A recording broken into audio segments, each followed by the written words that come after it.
Bakit nga ba di pa maisaayos ng tuluyan ang EDSA? Sinagot yan ni DPWH Secretary Vince Dizon sa kanyang inspeksyon sa Maynila ngayong araw. Ang detalye sa agenda report ni Maica Razon. Inuulan pa rin ng batikos ang EDSA Rehabilitation Project matapos itong magbako-bako sa kasagsagan ng habagat.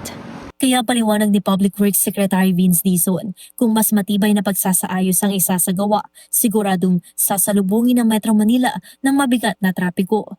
The only alternative if we don't use asphalt to fix it is to reblock and destroy the cement in EDSA. Ang magiging epekto nun is wala nang hindi nagagalaw ang EDSA.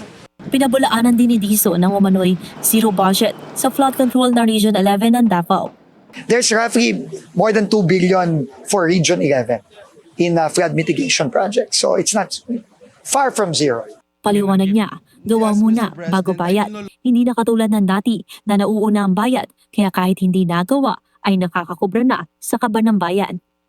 Hindi na pwede yung project title lang tsaka cost. Hindi pwede yun. Dati ganun ang gawi eh. Ganun ang ginagawa eh. Ngayon lahat may dokumento.